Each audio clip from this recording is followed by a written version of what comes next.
আমি অ্যাডভোকেট কাজী মিহির।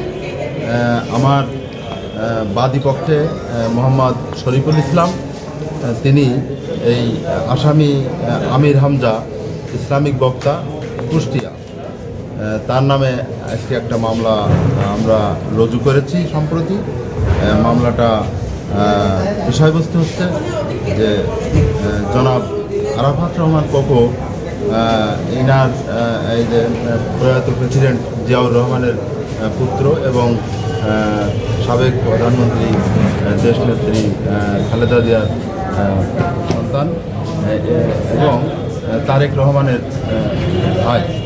এই মরহুম আরাফাত রহমান কোকো কে নিয়ে, তার নামকে নিয়ে কটূক্তি এবং বিদ্রুপাত্মক ব্যঙ্গাত্মক ভাবে তিনি ব্যাখ্যা করেছেন এবং উনি বিদ্রুপ করেছেন এবং ফেসবুকের মাধ্যমে দেখা গেছে তিনি হাসছেন, যার কারণে আমার এই বাদী মোহাম্মদ শরীফুল ইসলাম, ইনি হচ্ছে আরাফাত রহমান কোকো স্পোর্টিং ক্লাবের মাগুরা শাখার সাধারণ সম্পাদক। তিনি সংক্ষুব্ধ হয়ে এই মামলা আমরা করেছি। এই মামলাটা 500 ধারার মামলা, মানহানি মামলা।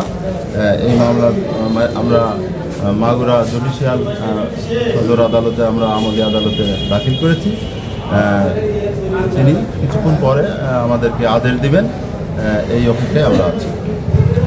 আমরা উপযুক্ত শাস্তি চাই এবং আমির হামজা তিনি একজন আলেম ব্যক্তি, তিনি কিভাবে এরকম একজন খ্যাতিমান ব্যক্তি, রাষ্ট্রীয় ব্যক্তিত্বকে নিয়ে এবং একটা পরিবারকে নিয়ে, যে পরিবার প্রেসিডেন্ট জিয়াউর রহমানের এবং খালেদা জিয়ার যে ছেলে, এবং তিনি মারা গেছেন এবং তিনি, তার ভালো নাম হচ্ছে আরাফাত রহমান, তার নামকে নিয়ে এহেন বক্তব্য দেওয়া আদৌ উচিত হয়নি, যার কারণে এই মামলা করা সঠিক আছে বলে আমি মনে করি।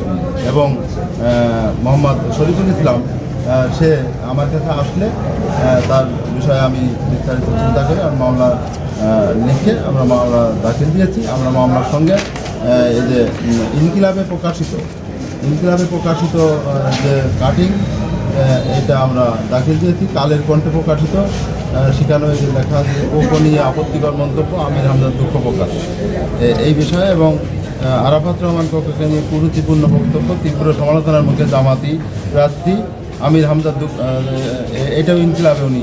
ঠিক আছে ভাই, আমাদের প্রয়াত প্রধানমন্ত্রী এবং সাবেক রাষ্ট্রপতি জিয়াউর রহমানের কনিষ্ঠ পুত্র আরাফাত কোকো সাহেব, ওনার নাম নিয়ে আমির হামজা সাহেব জামাতের 3 আসনের, কুষ্টিয়া 3 আসনের প্রার্থী, ওনার নামকে কোকো বাদ দিয়ে কুকুর নামে আখ্যায়িত করে একটা ব্যঙ্গ করতে উনি ক্ষুব্ধ হয়ে এবং কষ্ট পেয়ে ওনার নামে এই মামলাটি রুজু করি। আজকে আমি আর দৃষ্টান্তমূলক শাস্তি চাই।